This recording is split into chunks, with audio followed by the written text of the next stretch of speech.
اور اس کا ایک واقعہ بھی، حضرت عمر ہمیشہ حضرت ابو بکر سے نہ کوشش کرتے تھے آگے نکل جاؤں، آگے نکل جاؤں، آگے نکل جاؤں، ساری زندگی موقع نہ بن سکا۔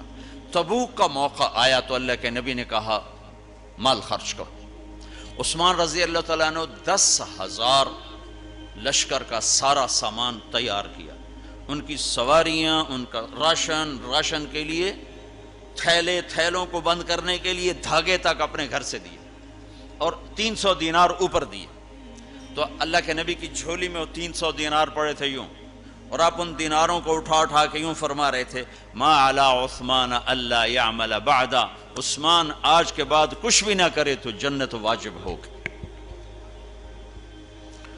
تو عمر کہنے لگے آج میں ابو بکر کو کاٹ سکتا ہوں، آج میں اس سے آگے نکل سکتا ہوں، کہ وہ آج کل غریب ہے، میں مالدار ہوں، تو وہ تھوڑا لائے گا میں زیادہ لاؤں گا تو میں بڑھ جاؤں گا۔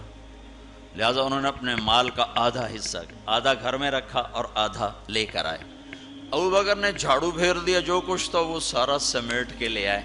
جب دونوں پراپرٹی سامنے رکھی گئیں تو حضرت عمر کی بہت زیادہ نظر آ رہی، ابو بکر کی بہت تھوڑی نظر آ رہی، لہٰذا حضرت عمر بڑے اطمینان میں کھڑے کہ آج جیت خطاب کے بیٹے کی ہے۔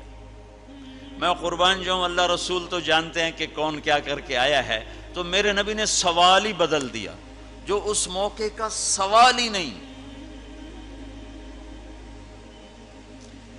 کوئی آدمی مسجد میں چندہ دینے جائے، مدرسے میں چندہ دینے جائے، کہا جی مول صاحب یہ 1 لاکھ روپیہ ہے مدرسے کے لیے، مسجد کے لیے، آگے مولوی صاحب کہیں پیچھے کتنے پڑے ہوئے ہیں، تو کہے گا اے بھی واپس کرو، میں تو تھوڑی نیت ہے جو کوئی چکر لگتا ہے کہ تسی ٹھیکیدار ہو، مگر علی شاید ابھی پیچھے کتنے پے۔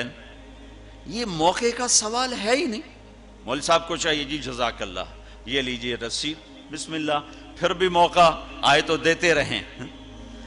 تو میرے نبی نے پوچھنا یہ تھا ابو بکر کتنا لائے ہو، عمر کتنا لائے ہو، اور یہی اس موقع کا سوال ہے۔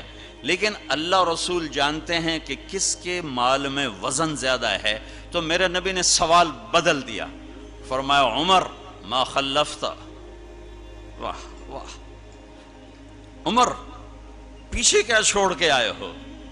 تو حضرت عمر تو وہیں دھڑم ہو گئے گا، با میں گیا، سوال سے ہی وہ پتہ چلے گا، بات میری کلی اڑ گئی وکٹ۔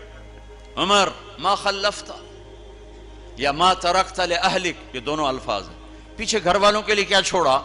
تو پہلے حضرت عمر بڑے جوش میں کھڑے تھے، پھر ایک دم ڈھیلے ہو گئے، کہنے بعد جی آدھا چھوڑا ہے آدھا لایا ہوں۔ پھر آپ نے کہا ابا بکر ما خلفت یا ما ترکت لأہلک، ابو بکر تو پیچھے چھوڑ کے کیا آیا، بچوں کے لیے کیا چھوڑ کے آیا؟ تو ان کا ترکت اللہ ورسول، میں تو اللہ اس کے رسول کو چھوڑ کے آیا ہوں، باقی سب کچھ لے آیا۔ تو اس پر عمر کہنے لگے ابو بکر میں نہیں تجھ سے آگے بڑھ سکتا، کوئی بھی تجھ سے آگے نہیں بڑھ سکتا۔ اپنے کپڑے بھی دے دیے، اور ایک ٹاٹ تھا وہ پہن کر اس کو کانٹوں سے سی لیا۔ تو جبریل آئے، کہنے لگے یا رسول اللہ، اللہ تعالیٰ پوچھ رہے ہیں کہ ابو بکر نے یہ ٹاٹ کیوں پہنا ہوا ہے؟ تو آپ نے کہا کہ ابو بکر نے سارا کچھ اللہ اس کے رسول پہ لگا دیا ہے، اس لیے یہ پہنا ہوا ہے۔ تو کہا یا رسول اللہ، اللہ